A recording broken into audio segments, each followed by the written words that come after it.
Before we start the episode, I wanted to say that I'm doing a sticker giveaway. If you want two 1-800 Madbutt stickers, please leave a review from wherever you listen.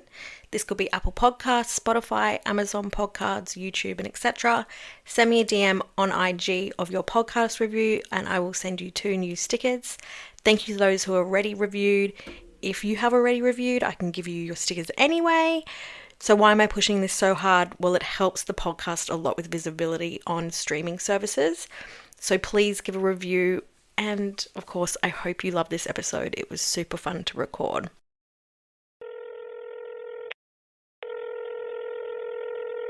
Hello?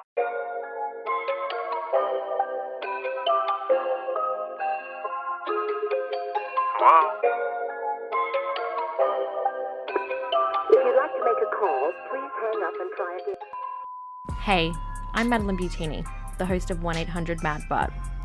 I'm a visual artist from Australia on a conversational journey to call up and talk with the best artists, entrepreneurs, and visionaries of our time. Join myself and my guests as we unravel the stories behind their breathtaking creations and groundbreaking businesses. Make sure to check out our Instagram for extra show notes. You can view it at 1-800 Madbutt. All right. A lot of people seem to think that there's not much going on in Brizzy, you know, and a lot of people move somewhere else because they think it's better, and we're just trying to make it better here, you know. No.1 Network. No.1 Network. No.1. The No.1 Network brand is doing something in Brisbane that Brisbane really needs. No.1 is longevity. No.1 focuses on the art, and the art is what we all love. No.1 is chasing your dreams when no one cares. No.1 is not a trend. No.1 is a lifestyle. No.1 is a homage to all those doing it proper without the lights. No.1 is to all the people who allowed us to be ourselves. No.1 is you. No.1 is us. No.1 is the people who believed before no one did. So, thank you for coming on my potty, Kyel. Thank you for having me. No, you're so welcome. This is the first in-person potty, so I'm a little bit nervous. I don't know about you. No, it's an absolute honour. All about it. Tell us who you are and what you do. I'm Kyel 905. I run a thing called No.1 Network. I drive the car and I put fuel in it, but there's a whole bunch of us involved. A little bit of everything. Kind of bunch of freelance junkies, I would say. You know, we kind of mainly a visual-based crew and team. So a lot of the things that are behind the music, and the music is kind of like our anthem. So yeah, it's had many forms, shapes, sizes, and at the moment we're operating out of a big 200 square meter warehouse in Albion, where we run our agency. We're setting up a retail store, and then on the weekends we do events like galleries and parties and anything and everything in between. Everything fresh. Nice. Yes, that was a good little wrap up. Thank you. It was nice. Might have done it before. Yeah. So you studied a UQ batch of psychological science. Tell us about that. Tell us about your journey into it. Yeah, so that was like a nice middle section, I guess, of my art journey, but it really does align with everything that I do. I guess I was young, dumb, running around, being silly with my mates, kind of documenting a lot of this journey. And I kind of found that art helped me a lot. And I kind of wanted to help people as well. And I had this kind of clicking moment in school where it was the only thing that really hit me. And I really wanted to kind of understand people a little bit more, the world a little bit more. And I guess I was a little bit angry at the world, confused. Yeah. And I just really wanted to find out how things worked and people a bit better. And it just clicked. And I think it definitely doesn't directly correlate with what I do now, but it does.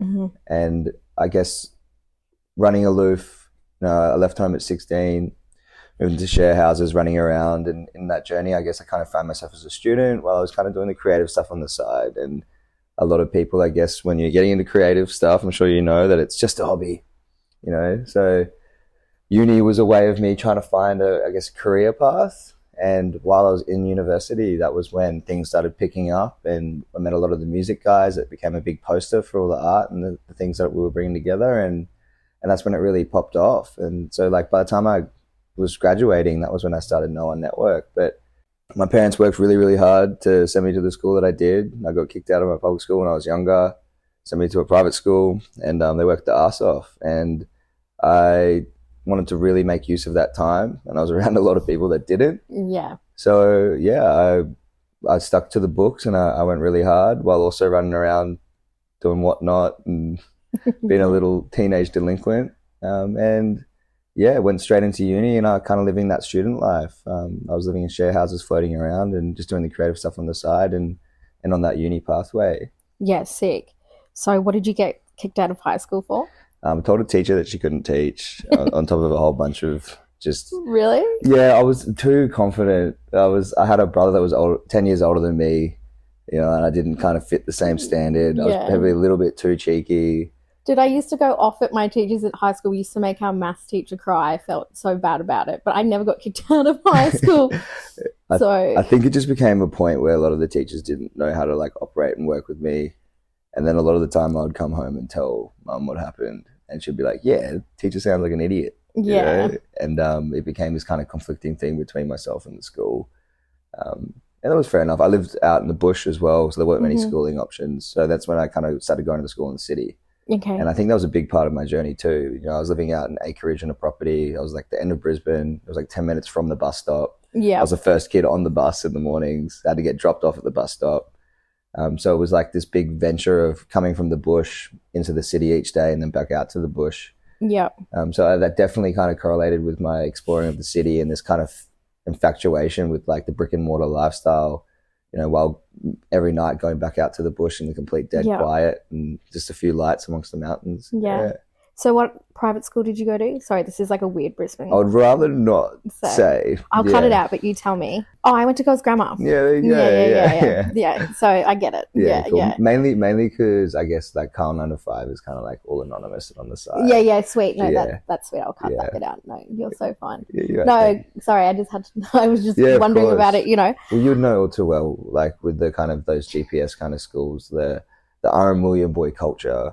Like the GPS schools and that kind of city lifestyle, a lot of proper 1% families. Yeah. And like a lot of families were middle class and had to work really hard to go there, but there were a lot of kids that were just like super spoiled and not even taking advantage of that opportunity. Yep. And to me, it was this big, amazing new world.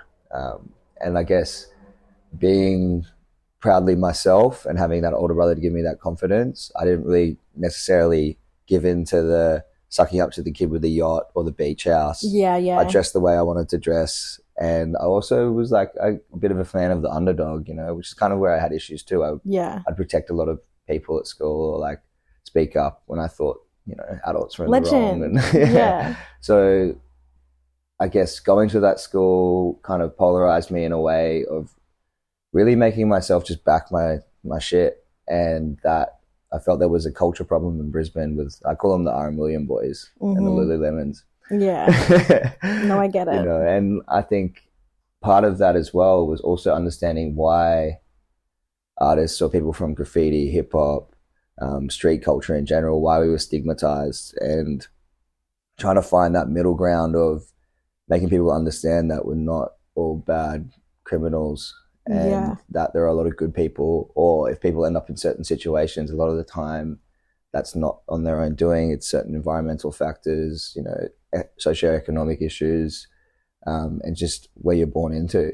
But yeah, it really allowed me to see the reality of the culture and the community that we were going to have to face, but then to also give myself the confidence to just kind of back my shit and know that irrelevant of what other people thought, I still thought there was value in it and that I'm still a good person. Yeah, it's so funny now too, because like the RM Williams boys and like Lululemons and shit love the underground, whereas like back then it was like so lame, because like as you might have heard the other night when I saw you, like even though I went to a private school, I was like the only emo chick there. I went to like hardcore shows. Exactly, yeah. Used to like hang out with graphers and stuff on the weekend, never really like hung out with anybody from school. I don't know, I think I just like realized that like what was going on with the RM Williams shit was like not that real, but like the underground, when you really get to it, it's like the graffiti scene, like I still have books from high school where I was researching like Bleak the Rat and stuff like that, Yeah. And my teachers were just like, oh my God, why does she want to do a stencil? Like, For sure.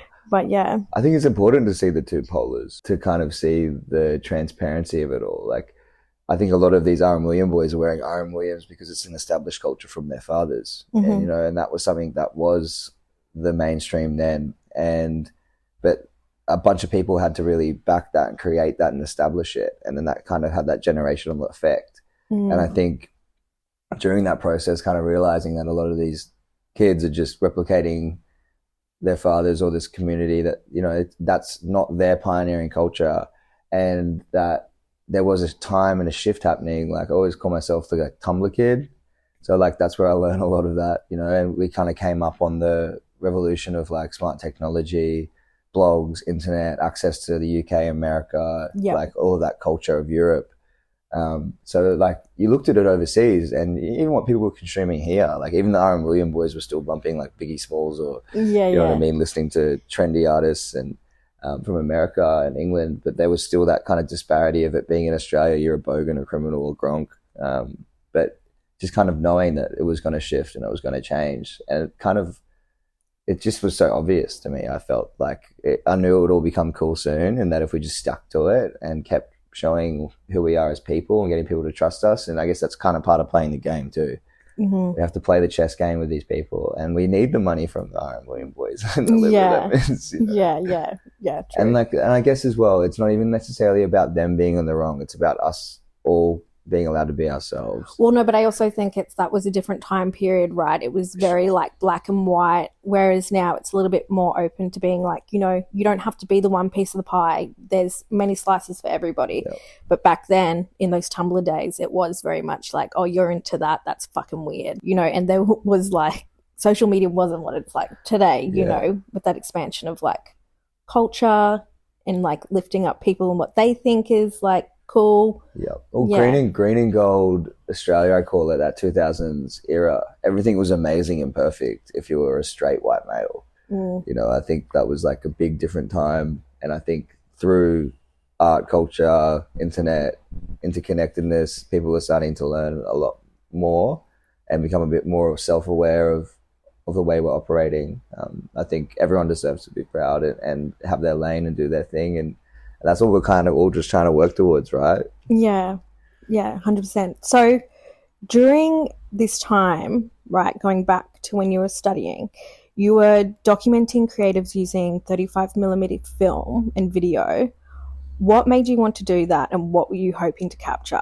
Yeah, so it was actually like about 14 when I started picking up the camera. I just happened to fall into a group of people where we were kind of exploring teenagehood, running around, getting dropped off at the shopping center, then going down the alleys or down to the river. You know, you're discovering all these new things like the fashion, sneaker collecting, you're going down to the record shop, you're meeting all the other older boys.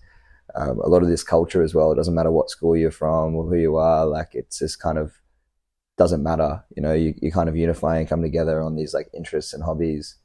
And I guess I kind of saw all this really cool shit, and a lot of people used to rag on Brisbane and say it's not cool, and or that there was this open window of things that felt like not established or not cool yet, but all of us were there. There was all these people there, and the more I started looking into it and diving into it and going to the abandoned buildings or looking over the fence, or you know, hanging out with the graffiti writers, them showing me the nooks and crannies, and, you know, again, hanging out at the record shop and meeting the older boys and like starting to discover this world. You're like, what the hell? There is all this cool stuff here. So photography was a way of documenting that. I guess like my style has always been very lifestyle, pocket diary, like on the fly. And a lot of that is very like 35mm based. And I think it allows you to kind of like slow down and focus a bit more. You only have 36 photos. You kind of need to really be careful with that. It's all about these moments. And, you know, with the digital stuff, I think, you know, we even do it with our iPhones. You can take 40 photos on an angle. You'd never do that with a 35mm. You know, the photo might be blurry or like the colors are blasted out, but the main thing is you've kind of spent for that one moment focused, and then you're on to the next. And it's like the best feeling ever. You completely forget about all your photos, those memories, and as soon as you look at it, everything comes back. That's the best feeling. You're like, even you forget, the people you took photos forget. And then that's also fun. You get them and you're like, oh, I remember when Dave did that. I can send it over to Dave. And he's like, oh, what the fuck? You know, like, it's super fun. And I guess steezy as well. There's something cool about film. What were you hoping to capture then out of those images? Like, was there something that you were seeing from like the Tumblr things and you were like, I'm hoping to maybe like not recreate that completely, but to get like the same essence? Yeah, I think that's what I saw. Everything that we were kind of idolizing and loving about overseas, I was starting to see that here. And we had the cool World War tunnel, red brick tunnels that go underneath the city. You know, we have the really cool subway systems and train lines. We have all these talented artists, like amazing musicians, pioneering record stores. Like, it was already there. It wasn't that Brisbane sucked. It's that nobody had shared it enough, in my opinion. And I guess I was trying to recreate that light. Like, every time I met someone I looked up to or was a pretty prolific artist, or their stereotype and who they were would completely blow you out of the water. And the majority of them are amazing, awesome, open-minded people, like global citizens, you know, like just operating on a world level of human interaction. And it was super inspiring. And I guess I wanted to really highlight that and the beauty of it. And also, again, just show that it's cool here. People are cool. We got our own steez. And so it's all about, for me, taking everything that has influenced us from overseas, combining this remix of being Australian. And that's what makes us unique. There are things in street culture here. There are things in our communities here that can't be replicated across the world. Yeah. But we are this beautiful melting pot of culture and everything like coming together. So I really wanted to showcase that. Yeah. Our unique story, but reflective of all the things that we Do you remember the old butter beats in the city? Yeah, for sure, yeah. Oh my God, it was so cool. Yeah, in the arcade there, casino. Yeah, it was so sick. I remember going there once with like this skater dude when I was like a little emo chick before like a gig. And then that was like the first time I saw like spray paint, and I was like, oh, this is where you buy spray paint from? Like I was like, just, you know what I mean? I actually think I was like 15 or something. But I wanted to ask you, who were one of those influential people that you met that really like inspired you during that period? There was a paint store called Rehab Records that we used to hang out. Like, that was a massive influence. I think a lot back then, it was less internet heavy. A lot of things were offline. They weren't online. So there were a lot of great guys at that shop that kind of were like big brothers. You know, they would, if you were being a bit silly or doing something out of line, they would let you know and give you some shit. Yeah, nice. And that kind of created like a standard. There was like a respectful fear amongst the community as well. Like, you don't fuck around, you be respectful, you always introduce yourself, shake hands, you know. So I think there was this, we were lucky enough to be on the tail end of this generation that maybe had a lot of toxic culture that affected their friends and all the crap they went to. And don't get me wrong, as I said earlier, like going to uni and doing this pathway, and the whole mission behind No.1 Network was to remove that toxicity too, because I lost a lot of friends to those things as well. But I do feel like it's gotten easier and it was harder for a lot of the older guys. So having the older people support and the boys support, you know, we had a lot of support from like 750 Rebels, which is a massive hip hop crew, and like they were like the town drunks, and like, again, like, you know, this kind of stereotypical Aussie hip hop flavor, but even those guys having our support when our sound was a lot different, our approach was different.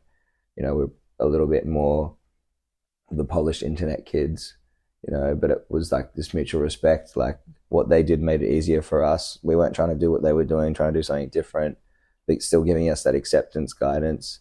You know, we teach them things, they teach us, and that was like a beautiful part. So I had a lot of older boys in the graffiti scene, the record stores. My big brother, he was 10 years older, so he was born in the 80s. So I had FIFA from the year I was born in the 90s. I've got, you know, Wu-Tang, Red Hot Chili Peppers, Sublime, Dead Kennedys, all the punk era, everything you can think of. You know, the yellow and black smiley face collection. Brother had Warhammer, Counter-Strike, Quake, Doom. Yeah. Like, I grew up with 64s all the way to, you know, Halo LAN parties on Xbox 360. You know, I was 6, 7 years old hanging out at my brother's share house. Oh my God, I want a LAN party now. Yeah, right? And we used to put not we, but I used to be the little 7-year-old running around with my brother and his old mates, you know, like, where they put the couches opposite, TV each side, so you can't screen cheat. Sick. You know, so I was very lucky to have influence with my bro, and I think a lot of those things that were like just normal for those kids growing up in the 80s and 90s, to me, just my identity gravitated towards it. And my brother now is like not even a lot of those things, or he's like, what are you doing with all my old shit in your house? You know, because to me it was, I guess, you know, looking up to him and that 90s retro era and that evolution, and I just love that world.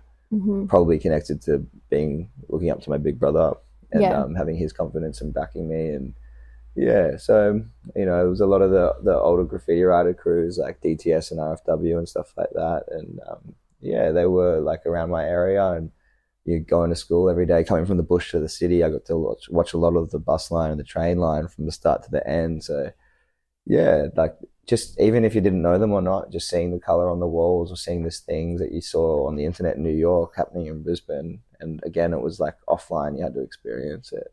Yeah. No, Yeah. totally. That's the beauty of graffiti culture. That's what it's all about, is those little moments. You know, we were in Sydney a couple of months ago and we parked our car under a bridge, and above the bridge was a piece from the person who designed the umbrella logo. Yeah, sick. You know, like he didn't know that we would park there. He Yeah. did it 3 years ago. We didn't know that it was there. And you just pop out of the car and you're like, oh, wow, you know. I've been in countries all around the world and seen local graffiti writers from Brisbane. You know, I've been in cities where I found a tag that's 2 centimeters big on a door handle from Yeah. one of the guys back here. You know, they don't know that you see it, and this is unmeasurable effect, but they just do it. And then you have these little moments, and then you know that they're not going to get, there's not a like or a share. They can't measure the analytics, how many people looked at it. I think I've always like really gravitated to that side of the culture, you know, doing it for you and without the measurable effect of it. But all these little moments happen for people all the time without anyone really knowing. Does anybody have a No.1 Network tattoo yet? Got a few. Yeah, it's crazy. Yeah, we told them that they have free entry for life to all the shows. Yeah, shout out to the people that have gotten that. Yeah, I've had people with the direct logo. Some people ask us and they send in requests, and we made like 2 series of flash sheets. So I usually send them that from an artist called Bray Yama Flashy. Yeah. So I think fully love everyone repping it, but I kind of like the angle of it being more an original artwork or an artwork rather than the branded logo, you know. Yeah. Like, but shout out to everybody who reps it, and yeah, free entry for life if you've got a No.1 Network tattoo, straight up. That's wild. Sorry, Yeah. like so crazy. I would lose it if someone, like, in a good way, if someone got a Madbutt like tattoo on them, I would be like, oh my fucking God. I'm still pinching myself every day, you know. I think you're so like in your world every day going by. I'm still like 14, 15-year-old Kyel inside, and I still feel like the same person. But you have these moments where you're like, shit, like this is a business, a platform. How many people that I don't even know or haven't met and now like got an opinion on me or the business or know the name. And yeah, like we had an Uber driver the other day drop off some food, and he came upstairs and he was like, I don't know what you guys do, but I've seen the stickers everywhere. I just wanted to come upstairs and check out the studio. Yeah. And that was really cool, you know? So, and that's one of those things, like this guy's probably like seen it on cars, street poles, signs. I don't know that. It's not a measurable thing on Instagram, but it had an effect on this Uber driver who was so fucking curious about what the hell this black and white sticker is he's seeing everywhere. Dude, I saw your sticker in Section 8 in Melbourne. yeah. Shout out Section 8. Yeah. I was down there for an exhibition, like not last year, but the year before, and I was like, oh my God, No.1 Network. Yeah, epic. Sick. That's the beauty of the music. It's allowed us to travel. So like it helps kind of allowing you to network with the music, interstate, go through the shows, and then from that comes everything else. You know, before the shows, we go down to the shops. Do you want to put the blanket on you, by the way? Yeah, I'll get a blanket. Yeah. Yeah. Run up. Yeah, dude. Shout out the podcast in real life. I got blankie, tea, couch, cozy. Cool. Yeah. Just hanging out. Yeah. Again, I guess became like this beautiful poster that allowed us to kind of travel the East Coast a lot. We tried to do both once, but we got locked down COVID mid-flight. Yeah. But and then I guess using that, you go down there, you go check out the record stores there, the street shops, you know, the studios, and you're just running around kind of using the music and the art. It kind of is just like, it's crazy how you can connect with someone you've never met before through your artwork and have this kind of mutual respect for each other. You're following each other years online, interstate, and kind of know that when you get there, you can hit them up and have a home away from home and kind of connect. And like pretty much 9 times out of 10, they're absolute legend, and you end up becoming close friends. Yeah. That's amazing. Okay, let's go back to your journey into art. Do you still do photography and videos? Yes, yeah. I guess the pocket style, I've always got the film camera. I'm always documenting where I can. I kind of have the more traditional approach where I kind of like to do bodies of work. So Not.1 was a big book I did that wrapped up that kind of stage in my life. And then I've got like a music one coming. I just recently went to California with Leans and Uncle Chronic Bone. Documented that whole trip. So we're looking at doing a show later in the year for that. Was that the show last year, or was it this? I can't remember. I had him on my. I haven't had a show since before I started No.1 Network. No, sorry, the one in California. So yeah, that was end of 2022. Yep. Yeah, Yep. so it was a year in October. Yeah, Leansy, amazing Brisbane artist. He was kind of the first in the crew when we were young to kind of back himself and take the full leap. He dropped out of uni and was like, I'm going to become an artist full time. Mm-hmm. And we were all kind of hanging out in the studio around then. Yeah, sick. And yeah, he really showed it was possible. And yeah, his art's amazing. It's a global level of artwork. It sells itself. And he got an email from a guy in America saying, can I buy a canvas? He said it's for a show in Brisbane. And then the guy said, if you give me the canvas, I'll give you a show in America. Yeah. That's wild. Yeah, it's epic. But yeah, so I'm still trying to take photos and giving Kyel more time. I think when I started No.1 Network, that's a brand, it's a business, a platform. A lot of it's, marketing and sharing artwork of other artists. And, it was a big step moving away from, I guess, Kyel documenting artists allowed me to then build the brand. Mm-hmm. And I guess a large amount of the focus has been, because of 6 years last month, the large amount of that focus has been on the business. But during that time, I've still been taking photos and documenting. I went from photography into more music videos when I stepped into the music scene. So I guess, it went from photos to videos to then starting to develop the clothing to then running the event space and putting projects together and producing to now being a manager of the building. So, but like massive part of Kyel will always be that I'm a photographer and journalism, and photojournalism is at the heart of everything. So when is your next exhibition then? So my next personal one? Yeah. Yeah, it needs to happen. I need to do it for myself. And I was meant to be organizing it this month, to come out later in the year. Yeah, sick. Yeah, I just need to put a date on it, make it happen. Yeah. And it's feeling right. For a while I just didn't feel like everything was there. But I think I want to we hit 10 years next year with the music, and I'm kind of starting to wrap up that chapter of my life. So I think next year I'll do a 10-year showcase of all the documentary and of everything from meeting the rappers and the music and traveling with all the music culture, and on to the next chapter. Wild. Absolutely wild. You should be so proud of yourself. Thank you. It's been a journey. No, like legitimately 10 years of like doing anything. And I would assume that maybe you're feeling like a little bit like not burnt out, but like you're on to the next thing. You know what I mean? Like you've mastered that almost, and it's just like, okay, let's go on to the next. Thanks, Maddie. I think that's where photography was the thing I felt like I kind of had mastered and wrapped up, and that was is always going to be my thing. And I guess a lot of these other lanes I've kind of been doing a little bit at the same time of each one. Yeah. And it's kind of exciting to kind of wrap up maybe doing a lot of the music videos and the agency work, because now we're developing the team and I've got all these young weapons. They're the ones that are on the tools more than I am, learning all the new styles and all of that. So I think it's almost like naturally like a time to wrap it up and move forward to the next thing that I am paying attention to and that I'm trying to focus on. And I think at the moment that's kind of like doing the event space, producing events, kind of bringing people together and being a bit more of like a big brother to the community, the same way other people were to me when I was 19, 20, coming into it all. Yeah, that's so nice. Yeah. Honestly. I think what I said before about I still feel like 14, 15-year-old Kyel, I think that's why it's really hard sometimes to be like, I am proud, but I guess part of me is like, nah, mission's not over. You know what I mean? I'm like, it's really awesome the point we're at now. I think people understand it, they get it, they love it.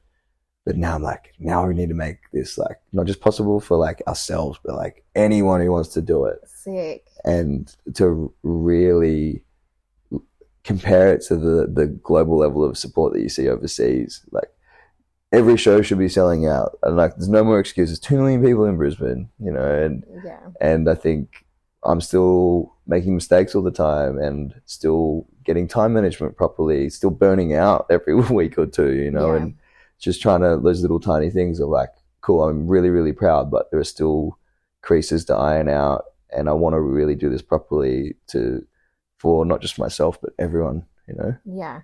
But also, I think it's really important to recognize that, like, you're human and you're going to fuck up. You know what I mean? Yeah. Like, if that's one thing that I've learned is that as much as you can, like, because I'm a Virgo, like, through and through. Like, if I try to do everything perfectly, like, there's going to be some fuck up there, and I'm going to be like just focusing on that. Yeah. But like that's part of the human journey. Look, dude, you've built like this incredible thing Exactly. into like honestly, because I can't think of any type of like community that wasn't so open. Well, I can't think of any that actually like appealed to young people and young adults and adults collectively, but also in the sense that, you know, say if like they wanted to do like street art or graffiti or whatever, like you'd have to join a crew, and if you join that crew you'd have to do some bad shit sometimes. Yeah, for sure. You know what I mean? Whereas this is another avenue, and nothing against the graphers, love you guys, you know, I've dated many graphers, I know what you guys get up to, but it's like, you know, sometimes people don't want to go down that path but they still want to do the thing. For sure. It gives them an avenue. I think a lot of subcultures mixed in with male egos and the general toxicity of any kind of hard facing kind of staunch culture.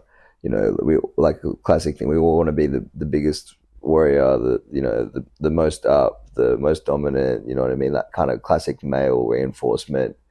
I think that's a massive part of it, you know, trying to be the scariest, the biggest, the best, you know. And I think the main thing is doing it for you, not for this social platform and this like comparative, like I'm the bigger man thing. And like that goes across like so many different subcultures. But when you're combining that with drugs, alcohol, you know, being intimidating, you know, that's where. But also just like trauma, and also exactly. like not having the economic needs that you need to have. And then, I mean, of course, it all just leads to like two roads, which is either like death or jail. Yes. So it's like not really productive to society, exactly. You know? And a lot, I guess, like as I'm talking about it, it's not necessarily that everybody wants to be the hardest or the coolest. It's like that they might not have the right role models, the right support platforms, like quite angry at the world. And for someone who is quite like now happy and the positive outlook and trying to focus on the right elements of those subcultures, you have to have that journey. You have to go from being angry to then come to the other side. And I guess if we can try help as many people get through that period of time, push through it, and then come to the other side where you don't have to worry about mates fucking you over, sleeping with your ex-girlfriend, stealing stuff from your room to buy drugs, you know what I mean? Like removing... Or even being told, hey, you're going to go somewhere, but it's actually like a home invasion. Yeah, like, you know what I mean? Yeah, proper scary, intimidating, like, you know, everyone should feel... Or even just hanging out at someone's house and there's a home invasion.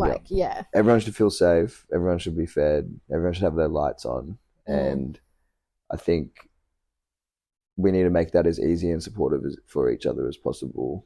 And I guess that's kind of the angle that we've tried to approach it. And there are like positive things from crew, you know what I mean? Like having each other's back, feeling safe on the street, like not having the support and love maybe at home, but having that from your team.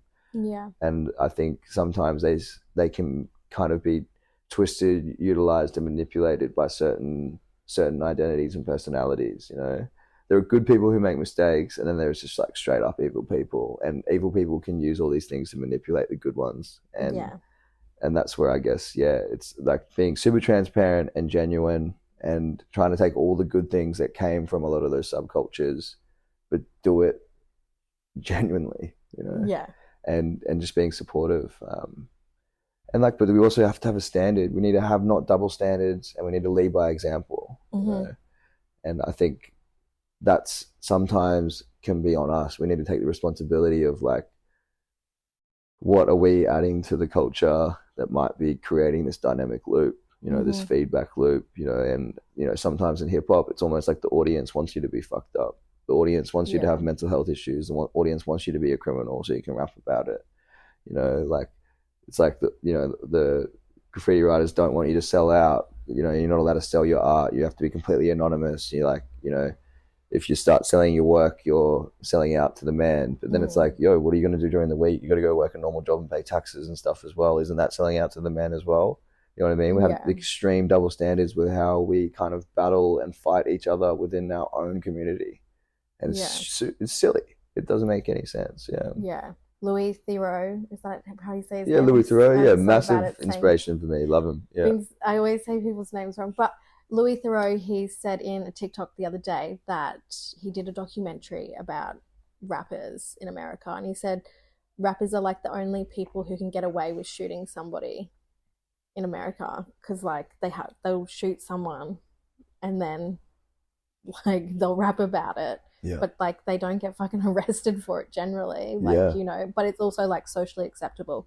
I think you got to think about some of this music and where they come from and what they do. Like a lot of the people listening to it aren't from there. So like these people are telling their story. A lot of them are extremely young as well.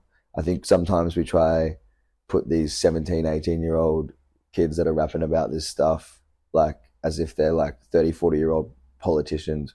You know, it's kids do dumb shit. They say dumb things and then it can go viral. And then all of a sudden it's like attacking them for having this responsibility. We need people will make mistakes, but again, what leaders, role models, what people are in the studio, like what crews are these guys hanging out with that are telling them like, yeah, that's cool to do that.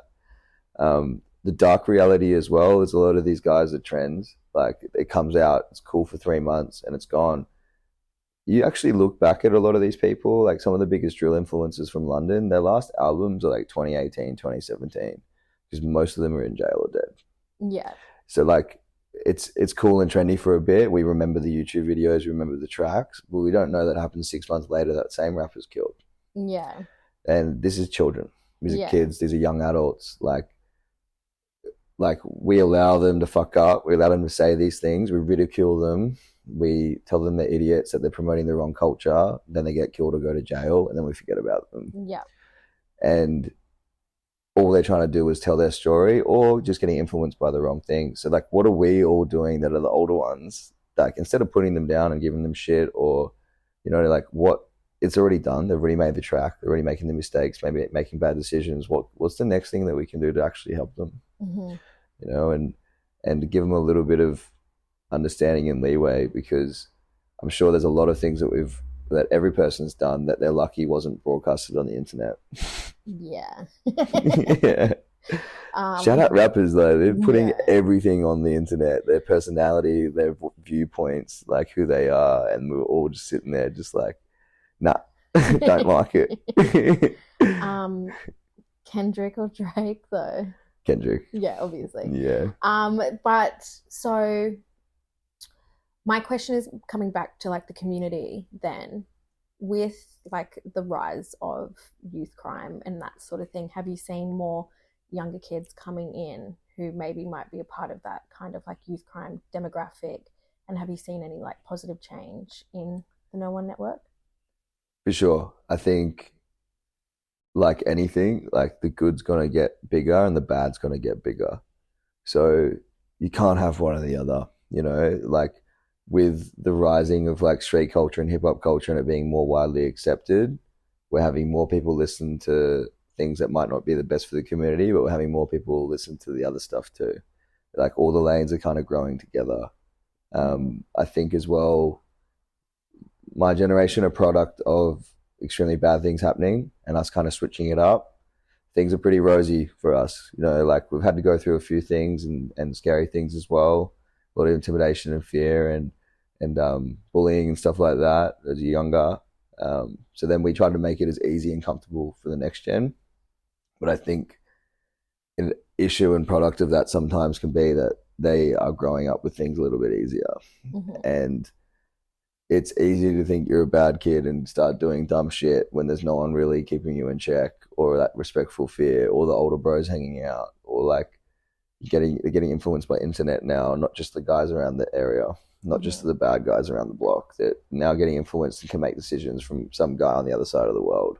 Yeah. So like that interconnectedness is educating people and maybe making people smarter, but also dumber. Yeah. Have you seen on Channel 5 the Honda Boys? Yeah. The Kia boys. Oh, the Kia boys. Yeah. Sorry. And they pop the windows and With, run like, into the Apple USB shop stuff. and just rip all the phones off the stalls and stuff like that. And the Honda Boys. Sorry. No. I love Channel 5. Yeah. No, I love that you love that too.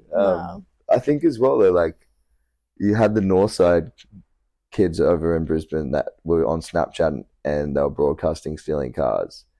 That probably is an influence from overseas, right? Super sad I was looking into it all.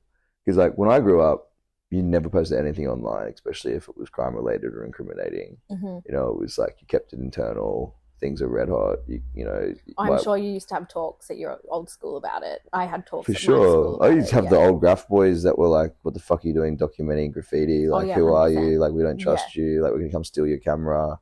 You know what I mean? I had to really prove myself to get people to trust me. And like back then as well, you weren't really meant to post on the internet. I was one of the first people that were kind of trusted to share it online because a lot of people were, you know, you're taking a lot of responsibility, not just for yourself, but like incriminating things for other people when at the same time we were looking at the beauty and the art of it. But these are things that could be used against to ruin these people's lives. Yeah.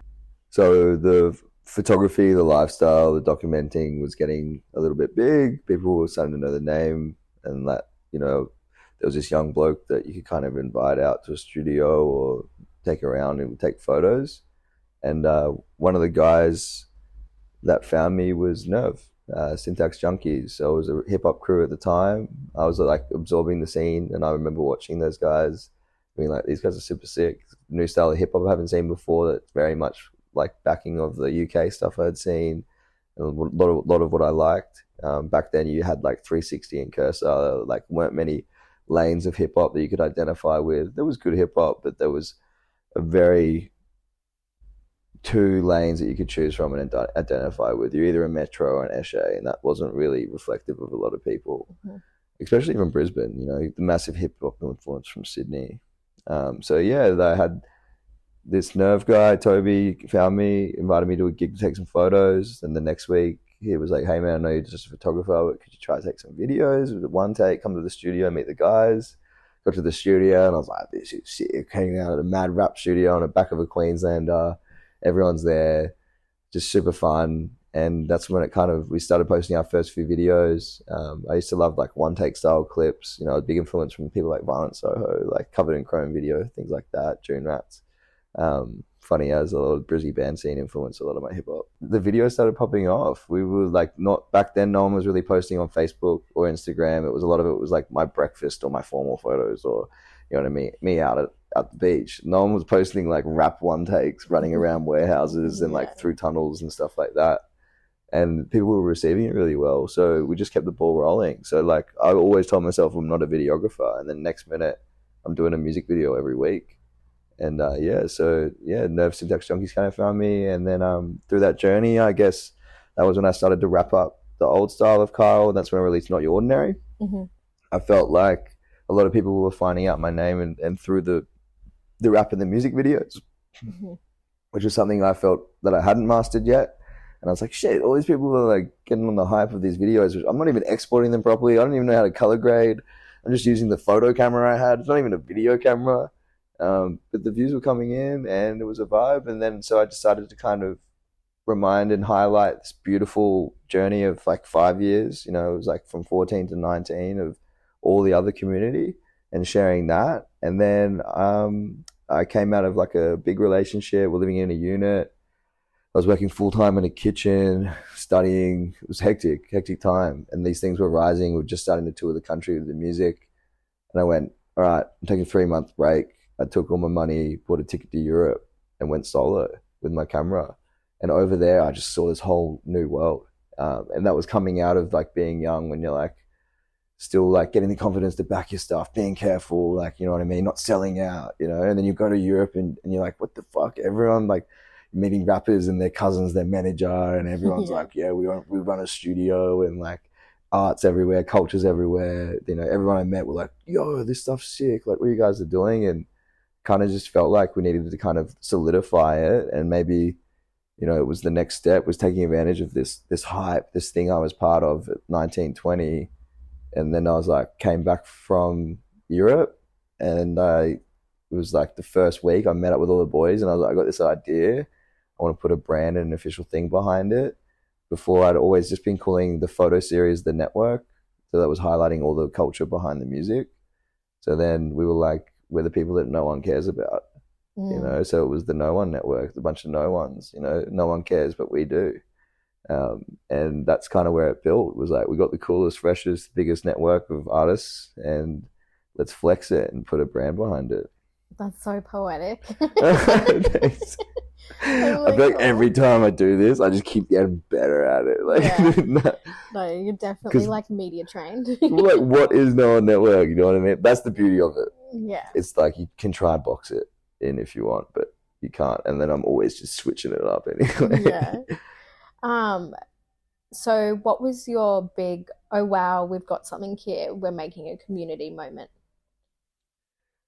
When I did the book show, I took all my savings and printed this book out, and everyone told me I was an idiot. I've just quit my job. I had this money, and I was like, if I can flip this, then I can actually go to Europe. And I spent all my savings on this book of graph and tunnels and drains.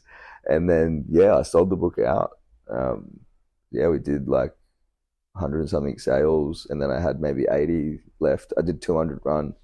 So 100 and something books, and then that gave me the funds to go over to Europe, and then crazy. I was able to go around Europe and show people this book too, and having a culture that's 20, 30 years ahead of you, and then still be like, dude, this is fucking cool. That was a big moment, and then this is before we started No.1 Network. That was one of those moments. A couple of them were, I guess, I did a couple of videos that popped off pretty big. We had one of them with like 100,000 shares in 48 hours. We were getting some pretty crazy numbers, especially back then. Obviously now on TikTok and stuff, you can get millions on an 8-second video, but we're getting 100,000 shares on a 4-minute video on Facebook. It was pretty fucking wild. Yeah. So that was it. And then I guess also like looking at the market and looking at everything around us, we were like, we've got a pretty cool group of people here, Yeah. And so those moments where you just kind of like sit back and reflect, and having that time off allowed me to do that. And then I guess go into a place where you expect everyone to just think that you're like the baby version of their culture, but being treated equally and like valued. So just kind of gave me the confidence to come back and do that. Yeah, sick. When did you guys link with Brisbane Street Art Festival? BSAF was like probably 4 years into our journey of No.1 Network. Yeah. We got hit up. BSAF, we did so we actually worked for Yonder first. Yeah. So Yonder was our first bridge into, I guess, the broader mainstream audience of people not from the hip hop underground community. Lincoln Savage, who runs BSAF Super Ordinary, that's his festival. He hit us up, and it was a really cool moment, I guess, for someone not from our direct community to see the value in what we're doing and go perform hip hop and street culture with people covered in graffiti clothing and a massive graffiti banner, wearing our Nikes amongst, Birkenstocks and bare feet, to kind of be accepted in that community and have, I guess, a leader of that community see the value in us. So that was the first Yonder we did about 3 years ago. And then we did a BSAF follow up, and then we did BSAF again this year. And just the setup of No.1 Network, a lot of what we do and we kind of crafted was realizing that like hip hop can be a lot to consume. And even for myself, like more than 2 or 3 hours of hip hop at a gig is a lot. Yeah. So we started making these supersets, and because we had this super diverse crew of like super talented people with all different flavors, and like a lot of our ciphers, that's what we got big off, was like we did these like 10-person ciphers with all these different styles, sometimes 3 beats in one cipher. Yeah, I've seen them. Yeah. Yeah, so we converted that into a stage performance. Yeah. So you come to a No.1 Network set, instead of watching 45 minutes of one hip hop style, you watch 10 to 12 different people perform 2 or 3 tracks each. Yeah. Switching between like R&B to like, Doja Cat style to boom bap to grime to like classic new wave.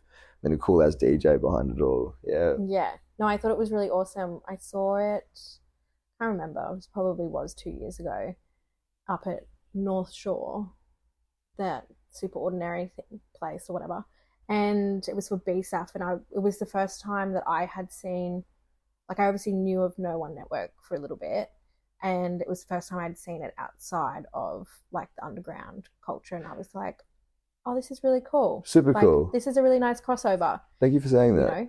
Because I think sometimes we've stepped outside of it and we have been worried that it hasn't transferred. So that's really cool to hear that.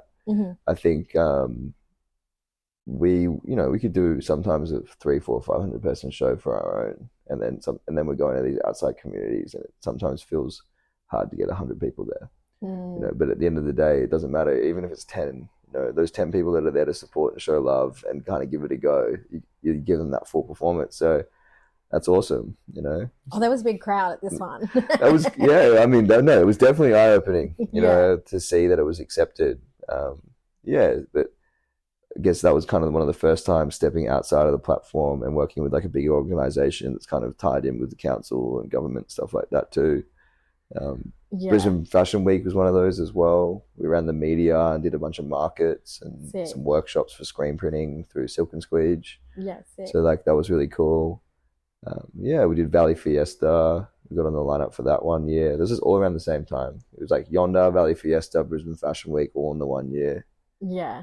It was cool. Yeah, when the money was flowing economically from the government injecting things. It's the funny one, right? Because it's like the money gets injected, but it's never reflective of how much everyone's still worth. It's super hard, and that's the total reality of it. It's I think we're still trying to show and convince them to understand the value and of how hard this is. They call it the backbone of community and culture, but a lot of us, you get this one occasional average size check. You really break it down, it's the same price as if you get paid if you're working, flipping chips at Macca's, But it's meant to be this pioneering, like groundbreaking. You've got to create new ideas, revolutionize things, think outside the box. You got to buy all your own stock and stuff to do that. It's almost like we have to create a product to prove to people before they buy it. Whereas like Macca's is already a product that sells itself.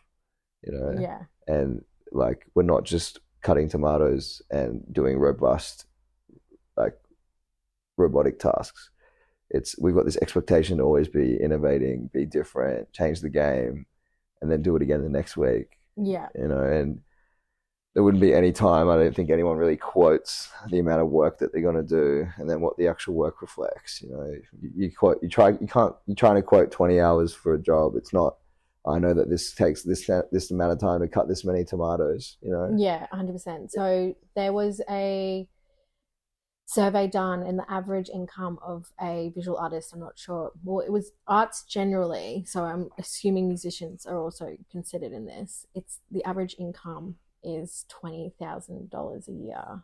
Like it's like 20,989 or something, but that's the average median income for artists in Australia. Wow. It's like actually fucked. I believe it. It's definitely accurate. Oh dude, like I was trying to do my financial projections because I'm bringing my art business back after having a break.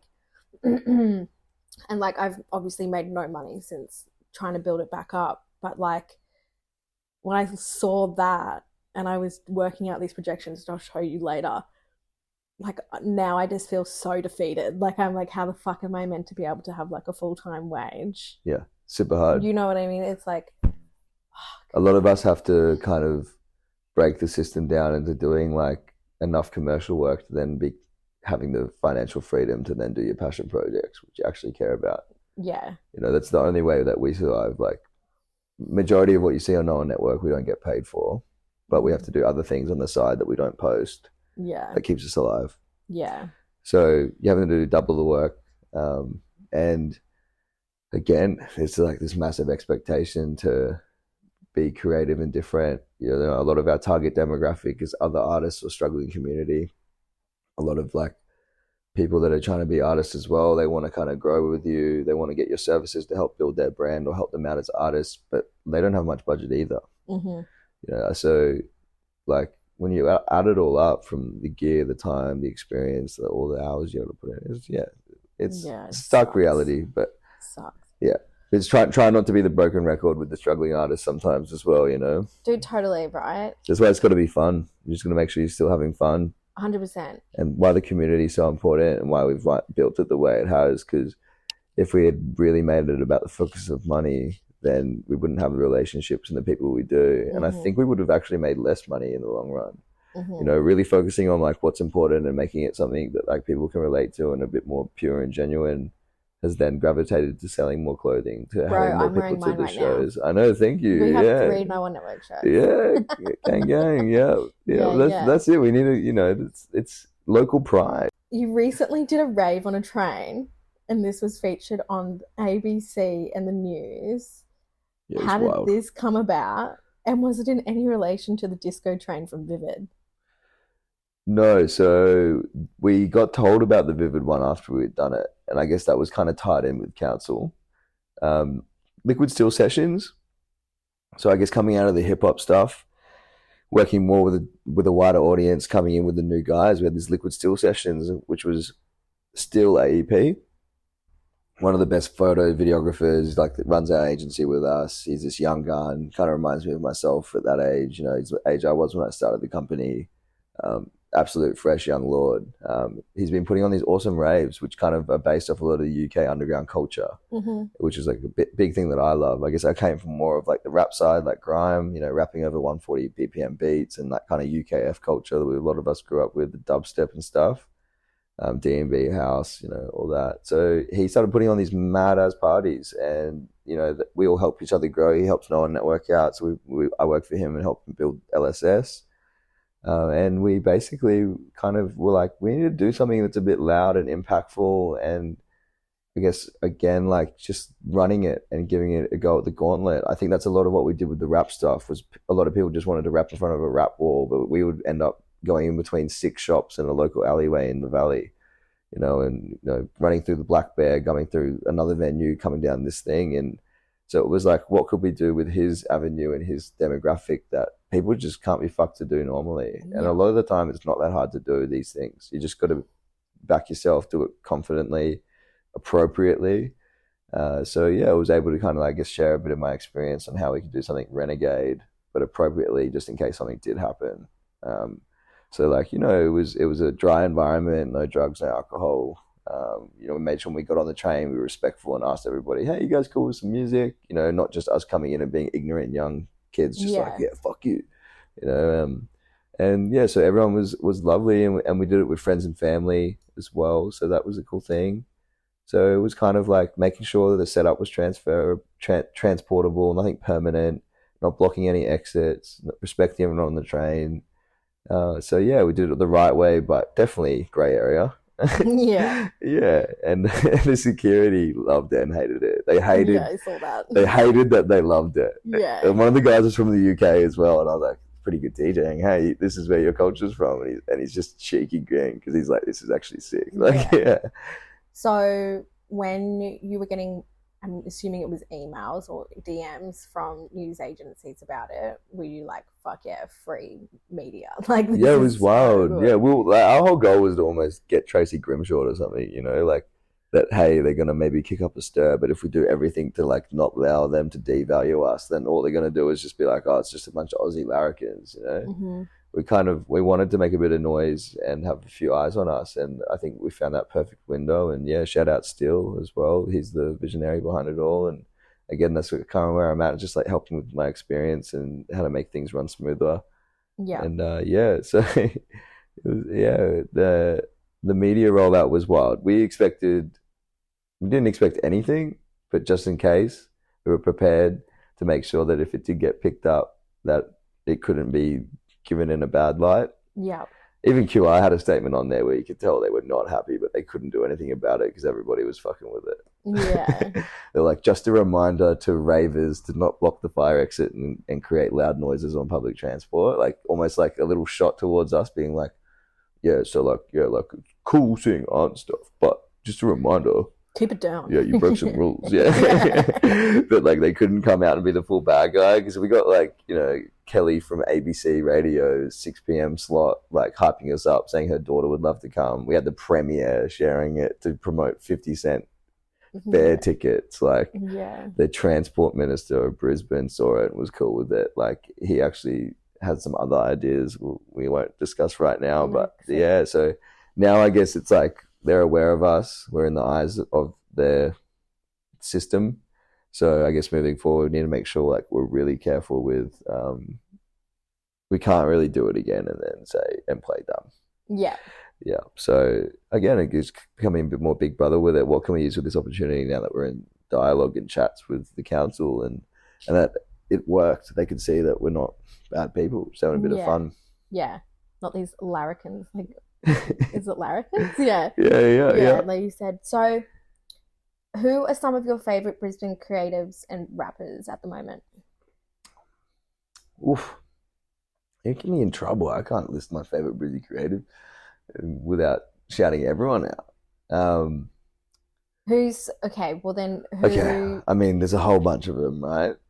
Mhm. There's a lot of the older graph crews in Brisbane. They're like crazy wild history and on a global scale. Um, and that's like TS, BNF, AKM, a lot of those guys, and Dumbo. I think the best way for me to talk about, like, I guess the older guys that I look up to, a lot of the ones that we've collaborated with. Shout out Jordash. Geordie was the one who put us onto our warehouse when he saw that we needed a space about 4 years ago. He showed us the area. He ran a thing called Mainline. I was like 20 years old, and I went to this crazy gallery where I got to meet a lot of the BNF guys, which are also another prolific crew I looked up to when I was growing up. Everyone lovely, amazing, super sick. Desmond Cheese were playing there, another independent band that massive looked up to growing up. Amazing artists. And then Geordie kind of put us onto this building, which we've now developed into around 3 years of the co-working space, a year of the event space, gallery space. He's done a lot for Brisbane. And again, they've made it easier for us and always been supportive. North Nights, our mutual. Yeah, shout out Robbie. So there was a gallery that did my show that I sold the book, then go to Europe and come back to No.1. Robbie is where I met him, and he was one of the boys that I kind of looked up to that was always super supportive, kind of came from similar worlds with what we were into. And then when I came back from No.1 Network, he was one of the first, came back from Europe to pitch No.1 Network. He's one of the first people that told me to do it, and he really had my back and support. So yeah, I've always looked up to Robbie as an older brother, that's for sure. And like, he's always had my support, and super cool, super talented, from so many subcultures that he's involved in. I guess like you've got like a lot of the artists like Soffles, obviously like Olympic level Usain Bolt of graffiti, kind of putting Brizzy on the map globally. Videographer like Selena Miles, she's a female videographer. She did the Limitless video, which got like 5 million views in a night. So that was a massive moment, inspiration for me, like seeing that. There was a lot of places like The Fort, which was like an old creative studio in the Valley, which had Rehab Records down the bottom of it. Growing up, seeing them and what they did, just a bunch of people coming together, creating a studio and creative space, massive inspiration. In music, I guess the guys that I kind of came up with as well were a massive influence. Seeing them kind of revolutionize hip hop and kind of crafting this kind of backing yourself, being fresh, but like more about intellectually approaching the music on skill level while also being super cool and steezy. So that was like the Syntax Junkies crew, which led into people like Nerve, who were like such a big support for me, like side by side, building the No.1 Network brand, and super talented. Greeley from Tasmania was the first guy to kind of get us to travel the country when we were 19, he let us sleep on the couch, took us around. And then from that trip, we went to Melbourne and Fracture. He was like the older guys, kind of like the wily godfather of the grime scene in Australia. They were putting on these events called 50-50. So he let me into that world, and I started documenting these grime ciphers with people all around the country. Grime's kind of like UK style rap, 140 BPM. DJ plays a beat, grime rapper goes over the top of it. It's not like performing a song, it's like live and in the moment. And that was a massive part of what we were doing. But I guess seeing grime culture come to Australia was inspirational, and then having those guys support us, massive. Jake Biz, 750 Rebels, the older guys there, a lot of the Crush City boys, Sarah from Culprit Club holding my gallery, massive inspiration. Antonio Lazarus was one of the first artists that that I bought prints from with my Kmart money when I was like 13, 14, 15. Still got him, like, and now he's wrapped my car, so epic. I think his work's amazing. Emmanuel Moore, just all around super talented, amazing person, absolutely beautiful energy, breaks the stereotype. Every little, trying to say the right word. Every kid that every kid coming from graffiti art would look up to Emmanuel, but he's just this beam of just being a good person. He's such a sweetheart. Amazing. He just embodies like just being an all-around global human that just wants to respect and love the world, but also does like some of the gnarliest, amazing, epic work, and his work rate is insane. Yeah. I had my older mate Bray and Sam Cooper. They work in a lot in the biggest retail spaces in the country, generate some of the biggest clothing brands for companies. I won't mention their names because it doesn't matter. Those guys are what's important. So massive inspiration to me, I guess, with the clothing, the lifestyle, the sneaker collecting. A lot of the guys from Laced.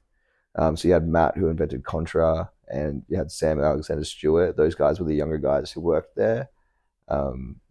Clinton and another one of the guys who owns Laced. They're like big pioneer. Like Laced opened me up to the world of like street culture, not graffiti, but in terms of like that fresh LA approach, you know, the clothing, the skating, you know, the street food, the, you know, going down the Korean bar, playing darts, you know, the clothing representing the lifestyle. Like Laced was massive influence for me. Finding this store in the city, you'd camp out at night to get the sneakers. Is Lace still a thing? Still going, yeah. But Lace was around before Foot Locker, before Hype, before Universal and General Pants had sneakers. Yeah, I remember But they were actually around before Culture Kings. So yeah, shout out Laced, massive. I'm sure there's like a heap more, but yeah, like Jordy, Emmanuel, Antonio, or a lot of the older artists that kind of influenced me. Laced heaps with the street culture scene. Sarah from Cobble Club, the first person to back me through a gallery. And Little J's Vintage was a massive friend of mine that I grew up with, older girl of mine. She went through a lot, and she was one of the first people to kind of bring us all together. She would do these Little J's garage sales at Bizel's Garage. But she would get the boys to kind of do the hip hop and play the vinyl and rap, and then I'll do the photos and videos. She was the one that was kind of finding all of us and putting us together through the garage sales. Massive influence. So yeah, that's a lot of like, I guess, the elements from the fashion, the thrifting, the music, and the graffiti. See, no, perfect roundup. I've got no follow up on that because you know, but the people that I do know that you've mentioned are all really lovely and nice people. You couldn't have like landed a better batch of like, you know, super lucky. Yeah, super lucky to have just been a teen, absorbing and liking them, and then to now be like working directly with them and knowing them more on a personal level is, it's a spin out. Still pinching myself, still 14-year-old Kyel inside that's just like, what the fuck. Yeah, no, I get that. So what do you think makes a good community? Longevity. We need to focus on the big picture. We need to all survive like week by week, right? And I think people forget that, you know, a year goes past, 2, 3, 4, 5, but in between that, you need to still survive week by week. Mm-hmm. And that's what we need to do for each other. It's how can I make your life easier this week to get you through? You know, how can we all kind of guide each other and set the right standards and morals and values for that longevity? You know, if we're going to party and be recreational, we need to be self-aware of like the hazards with that, you know, or if you're going to do that, you need to also be aware of like who might be looking up to you, you know, and so longevity is like a massive part of that, I think. And that just connects to everything, but like treating people how you want to be treated, looking after your health, you know, and embodying the values and being a leader. Yeah. Not enough leaders, you know, like within the business level of what we do, like I don't have employees, I have a team of leaders. Yeah, you know? Love that. And like, it's not even about us being the only leaders. We need like multiple. We need so many people to just lead the way. You know, it shouldn't be like one powerhouse. Like, why do we have a $600 million company called Culture Kings, but we don't have 600 $1 million companies? Yeah. Doesn't make any sense. I don't think there's longevity in the community for that, you know? Yeah. That just creates like the gap. Okay, so we've just come back from a little ciggy break. You know how it is. Mm-hmm. Did you want to chat about Culture Kings or did you want to leave it? I think, yeah, kind of where we were talking about before was about leaders in the community.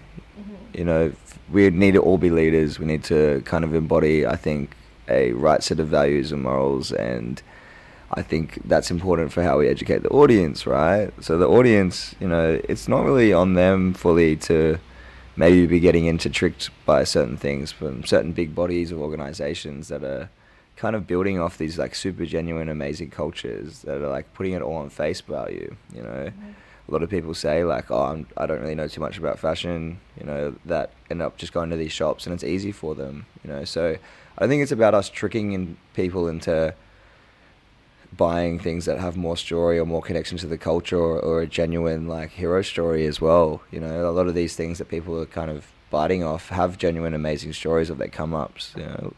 Like not a lot of people know the Supreme box logo. The reason that's famous is because the only people that could wear the Supreme box logo during the 90s was the skating team and the staff members. True. Yeah, right. So I think it's not about necessarily us blaming the audience for consuming maybe something that's a bit contributing to the issue, but what are we not doing? Like, what are we not sharing with people, educating, sharing the message, being supportive enough, or even saying to our friends, hey man, that's super sick, the shirts you bought from that massive mega capitalistic shop on the weekend, but have you gone and checked out the No.1 Network shop? They only print 25 shirts in a week because that's all they can afford, but their stuff's actually really cool, connected to a group of people, and the money all goes back into the community. Yeah, so we can't blame the audience. We all needed to like do the right thing as leaders within our sub community, I think. Yeah. So we're kind of coming to the end of the conversation now. The last subject that I wanted to talk to you about, and thank you for all of your insights into No.1 Network. I think a lot of people will find that really interesting, also hearing about your journey. But now we're going to talk about, I guess, like right now for Kyel, who's stepping out of like 14, 15-year-old Kyel and going to adult Kyel. You're on a sober journey at the moment. How did that come to be? As you said it perfectly, teenage Kyel is he's stoked. Teenage Kyle's like, dude, your van's wrapped by the guys that you were buying prints off 14 years ago. You're working with the guys that, you never even thought you would meet. Teenage box ticked. I've got the warehouse, the cool friends, living the lifestyle. I think now it's time for adult Kyel.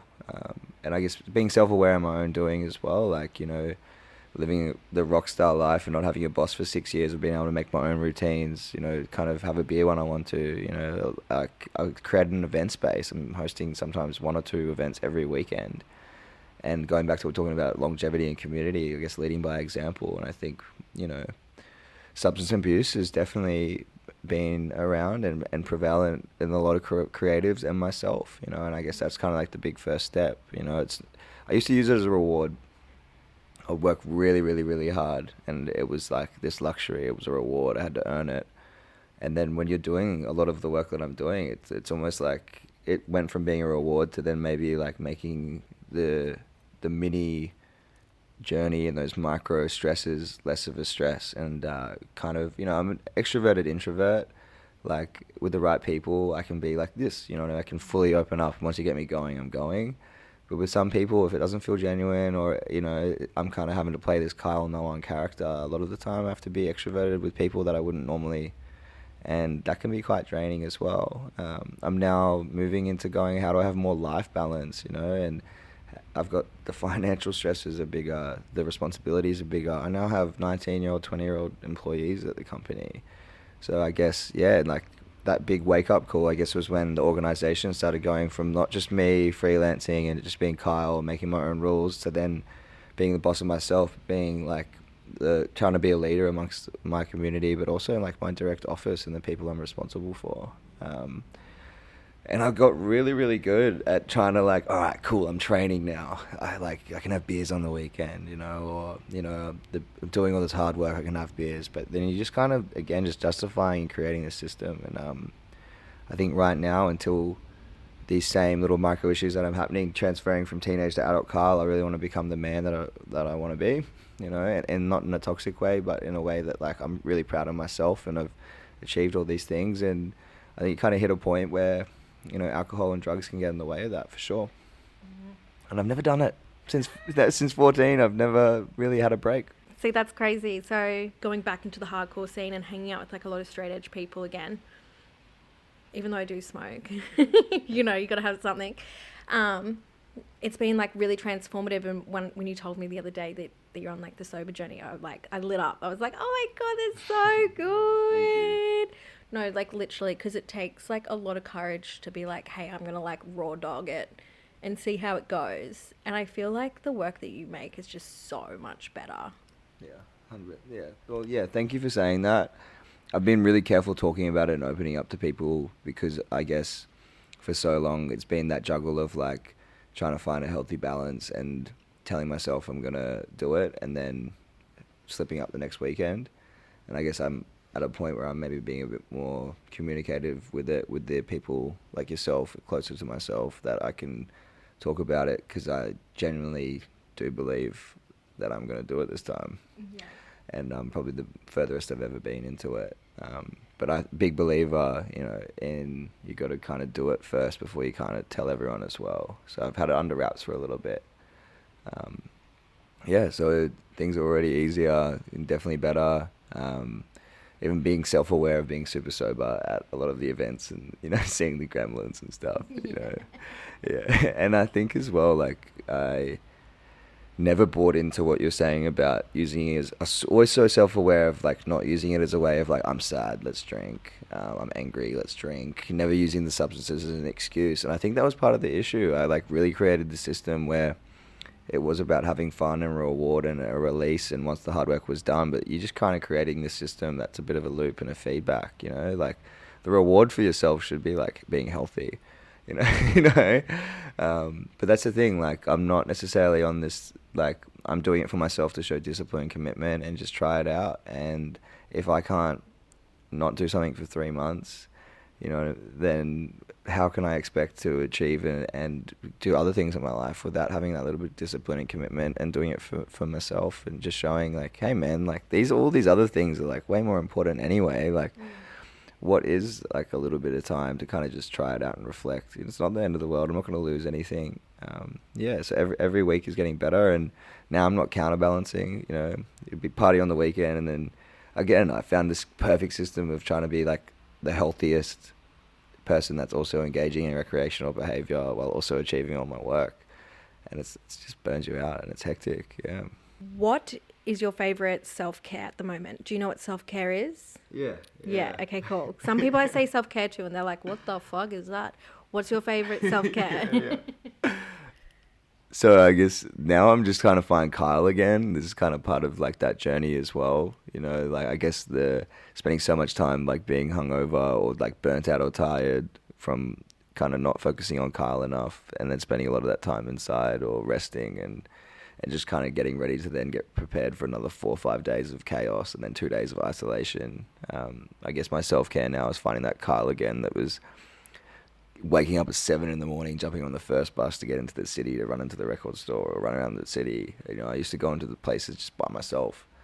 I didn't need necessarily all the crew to be there to be motivated to go into the city. I'll just get on the bus with my camera and I'll just run it, walk down alleys in the streets, and so I started just going to walk around again. Yeah, take my camera, take a little marker, some stickers, and just explore. So like exploring is my self-care, and it's massive. I got into boxing about 1.5 years ago, 2 years.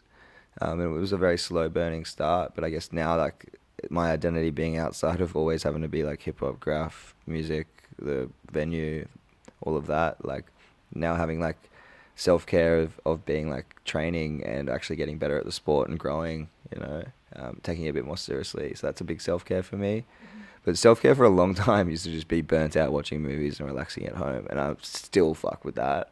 I love a good switch off. That's how I kind of learned a lot of things growing up, shown all these amazing movies and learning about the world. So I love a good movie, but now I'm really trying to find myself again with exploring, getting out and engaging in the culture that I represent. Yeah, so yeah, just going to the op shop, walking down the alleyway, taking a photo, stopping at the local skate store, just kind of being Kyel again. What would you add into your self-care? What do I need to add more? I think now going into adult Kyel, it's time for family. My parents are getting quite old. And also trying to find a life balance so that I can have things that are outside the business. I guess the business became work, and before it was what I could do. No.1 Network and all that culture was what I could do outside of the cafe job or working or doing uni. So like now it's kind of getting back all the little things that I kind of had. And I think like my family have been really supportive of myself, like maybe tapping in here and there and where I can, but I want to start hanging out with my nephews and nieces more, and I guess as well, like just opening yourself up to letting other people inside and having time for other people. You know, like I've created this amazing thing that can fulfill my time and days with a lot of other people's agendas and their artworks and what they're up to on their journey. But I shouldn't always have to be like that, you know, just to go hang out with your normal cousin and do the simple life, or go down on a trip to see mum and, you know, just check in and sit around for 4 hours with a coffee on the veranda. I think that's like the next step. So we are hitting a year of the space in Albion. There's a massive journey, I guess, coming up with the next 8 years, 9 years with the Olympics. Stepping into kind of like Kyel, No.1 Network, you know, the council, the premier, like all these things. I think the next step is really turning it into a Big Brother platform. You know, it's not just like a group or a crew that hanging out in the share house doing rap videos anymore. So I guess, yeah, really kind of creating that supportive platform and into more of like an organized body. And I guess, yeah, we are working on looking at a new space, which will be the next step, moving from where we are now. Yeah, so everything we've learnt, everything that we can't do with the current space, and everything we need to get, I guess, less playground and more something that you would see around town, a bit more formalised. Yeah, so all the things that we've learnt from the space in the last 4 years, yeah, to kind of transform that into the next big step. Yeah, so we're looking at opening like a retail side of the store, shop, showroom, really focusing on that as well, because I think the clothes become an expression of us all and represent everything. So yeah, building more on the clothing and the retail and that local pride, and just, yeah, putting Brizzy on more and just taking it to the next step and doing something that hasn't been done yet. Okay, so this is the last question, and it's a bit open-ended, but is there anything else you'd like to share before we wrap up? Shout out to everyone doing it. I was down at Maryvale Studios today, and it was just this abundance of pioneering, amazing artists that had come from all different walks of life, that even growing up and then through No.1 Network that I've met, and that was awesome. You know, shout out Phoebe Paradise putting that on, and it was really cool to see. So I think we don't need just one spot or hub. We just need everyone to come together, be super proud of each other, rep it, local pride. We're fucking awesome, super cool. Back your shit, back yourself, and find the people that make that journey easier for you as well. And just thank you to everyone that takes a photo, drops a line, comes and checks out a show. You don't have to spend money to be supportive. Like, anyone who just tells their friend about it, shows them a video or a photo. And I think, yeah, like, let's like do it all for ourselves and come together more, you know? Yeah. Make the change you want to see. Well, thank you so much for coming on, Kyel. I appreciate it. It's been a pleasure, you being my first interview in person. Yeah. Thank you for being patient with me. Thank you for being vulnerable, and thank you for doing what you do for our community. No, thank you. You're amazing. I've been watching and listening for a while. Everyone speaks highly of you. It's an honour to be here. This episode was recorded on Yuggera and Turrbal land. Sovereignty was never ceded. The episode was produced by myself, Madeline Butini. And if you would like to support 1-800-MADBUTT, you can head to my website, madbutt.com.au, or you can also go to our Instagram and follow us there.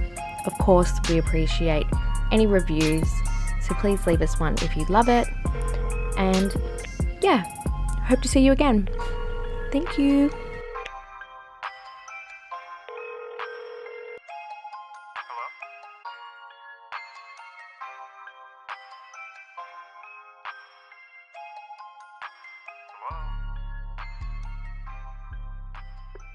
If you'd like to make a call, please hang up and try again.